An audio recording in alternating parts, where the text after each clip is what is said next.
UP आंखें news में आपका स्वागत है। आपको बता दें कि हरियाणा विधानसभा चुनाव प्रचार अंतिम चरण में है। इसी बीच आज हल्का नलवा से बसपा इनलो प्रत्याशी श्रवण कुमार वर्मा से टोकस पातन में एक जनसभा को संबोधित कर रहे थे।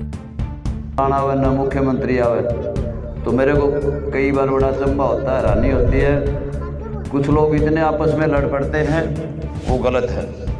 कईयों को तो पूछता हूँ भाई किसका है, आजकल इतने मगन में बोला कांग्रेस है, तो किसका है बोला बीजेपी। तो लोग अपने माँ बाप को भूल गए, इतने अंधे हो गए पार्टी के चक्कर में। और जैसे बीजेपी की सरकार तो जाए चुकी, आपको बता भी झूठी जो मूल्यवाद तानाशाह चल रही है, तो मतलब कदे किसी एमएलए का इस्तीफा दिला देते हैं, कदे किसी को मिला लेते हैं, आपको सभी को पता है। और काम के तौर पर तो बहुत है गिनाने के लिए। बीजेपी कहती है भाई 70 साल में दूसरी ने क्या किया। इंडिया जब आज़ाद हुआ था तो सुई भी नहीं बनती थी, सबको पता है। आज हवाई जहाज भी बनते हैं। काम तो हुआ है, ऐसी बात नहीं, सभी ने किया, किसी ने कम किया, किसी ने ज़्यादा किया। लेकिन बीजेपी का पूछता हूँ, कोई भाई हो, मोदी भगत हो, तो बीजेपी ने क्या किया है। अगर इसने 10 साल सरकार रही हरियाणा में, अगर एक भी कोई कारखाना लगाया कोई मोदी भगत बीजेपी का, बता दो भाई 10 लाख रुपए इनाम दे दूँगा। लगाया तो बता दो, कुछ नहीं। इसने अगर कराया है 4 काम, जैसे एक बेटा अपने बाप की कमाई दौलत बेचता है, इसने MTNL, BSNL, airport, railway station, sea port, LIC सब कुछ बेच दिया। खरीदी है 4 चीज़, ED, CBI, चुनाव आयोग, मीडिया। मजाल है भी कोई मीडिया इसके खिलाफ बोलता हो तो। ईमानदारी का ढकोसला इतना है, जब विपक्ष में कोई नेता होता तो सुअर है, गधा है। नवीन जिंदल 26,000 लाख करोड़ के कोयले घोटाले में अंदर था, लेकिन बीजेपी में आते हुए वो बड़े से बड़ा सुअर गधा गाय बन जाता है, चोर ईमानदार बन जाता है। ये सब ढकोसले हैं। आए दिन इस सरकार ने किया है, सरपंचों के धरने, मास्टरों के धरने, ANM के धरने, धरनों की सरकार रही है, कुछ नहीं किया। पेपर लीक घोटाला तो जो भी है बोला बिना खर्ची बिना भर्ती। D ग्रेड की चपरासी की नौकरियां तो दे दी वो पढ़े लिखे आदमियों को, BTech, MCA, BCA। बाकी IAS, IPS सब नौकरियां बिक रही हैं। ईमानदारी का ढकोसला पीटा है। इस सरकार में कोई भी काम नहीं है, सारे लोग त्रस्त हैं। रही फिर बात भाई कांग्रेस की, बहुत से लोग आज के 70% कांग्रेस में जुटे। बोला कांग्रेस कांग्रेस कांग्रेस, और बोला मुख्यमंत्री भूपेंद्र सिंह हुड्डा बनना चाहिए। कोई भाई बताएगा क्यों बनना चाहिए, कांग्रेस क्यों आनी चाहिए, कोई बताएगा क्या। 10 साल हुड्डा साहब भी CM रहे थे, रोहतक तक उड़न आए हो तो बता दो भाई आए क्या।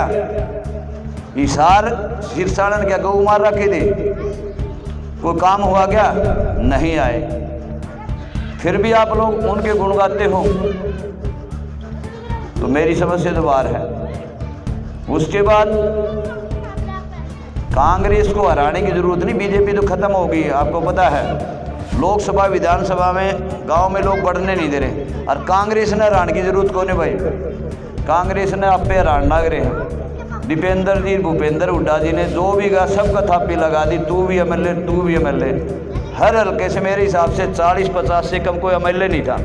टिकट मिली एक को, सही है ना। ये वो अगर 51 कैंडिडेट थे, टिकट एक को मिली, 50 के करेंगे, वो को भी खोदेंगे आप पे। जरूरत है कौन बढ़ावा न लाने की, तो खत्म। तीसरी एक चाबी आ रही है, ताला ओम प्रकाश चौटाला जी के पास रह गए, तो बिना ताला चाबी लागे किसके की, सौदा इनका खत्म है तीनों। और वो कहते हैं ना, हुड्डा साहब का तो ऐसा हाल है भाई कांग्रेस का। राहुल गांधी क्या कहते थे, बोला भाई जाति गणना के हिसाब से दूंगा, सर्वे के समीकरण के दूंगा, सारे समीकरण फेल कर दिए हुए। या इतनी बड़ी कांग्रेस पार्टी थी हरियाणा में, तो भाई बाप बेटे की दुकान बन के रहेगी, इससे ज़्यादा कोई है ही नहीं। हाल वो है बोला घर की भाई लिखने वाला काका। तो कांग्रेस में 5-5 रुपये किसाना की चेक करके मजाक उड़ाया था। वाड्रा जैसे को हमारी जो किसानों की ज़मीन थी फ्री में कौड़ियों के भाव दे दी थी। आज ये है बोला 100 कोच की रेक रोत की, ये कहते ना, इतना घमंड है भाई इसने। इसके बाद CM कौन दिखता हरियाणा में, कुलदीप बिश्नोई को भी बता दिया, और शैलजा को भी पता नहीं क्या बोल रहा है, और किरण चौधरी को भगा दिया। बस ये तो ऐसे हुआ जैसे महाभारत में होता ना, कौरव पड़े होंगे ना भाई, कौरव खत्म हो गए थे, कौरव जम में दोबारा तो कांग्रेस हरियाणा में जम गई, सौदा खत्म है इसका। अब मैं ये पूछना चाहता हूँ, आप लोगों के काम क्यों नहीं होते? कोई बता सकता है मेरा भाई? ये बाबूजी पढ़े लिखे हैं, आप सरकार बनाते हो, क्या यही विकास है? बोला 15-15 लाख दूंगा और 100 स्मार्ट सिटी बनाऊंगा। ये स्मार्ट सिटी देख लो भाई, आप लोगों के काम क्यों नहीं होते? कोई बता सकता है? मैं बताता हूँ। आपका काम यही है क्या जी? बाबूजी आपका काम यही है? क्या नाम है आपका?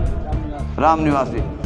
सबसे बड़ी कमी तो हमारे अंदर ये है, अगर ये राम निवासी MLA की टिकट ले आए या खड़े हो जाए, हम लोग क्या कहते हैं?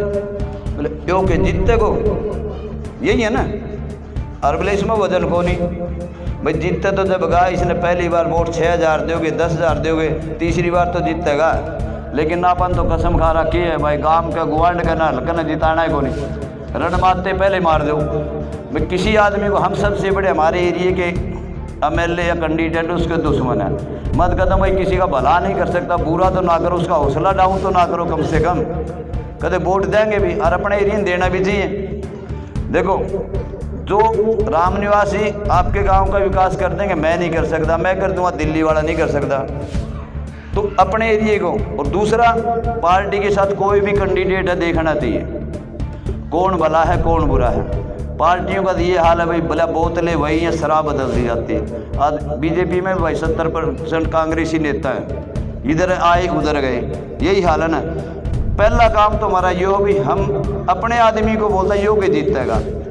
और भाई ये बागड़ बिल्ली आओ अपना नड़वा हल्का में, पहले बुआनी खेड़े में हमारे गाँव, चाहे भाई मनीराम गोदारा हो और चाहे भजन लाल हो, ये बागड़ी है, सारे राजस्थान से आए उन्हें। इसलिए अपना नड़वा हल्का का प्रॉपर आदमी, आज भी कोई MLA बना तो बता दे भाई।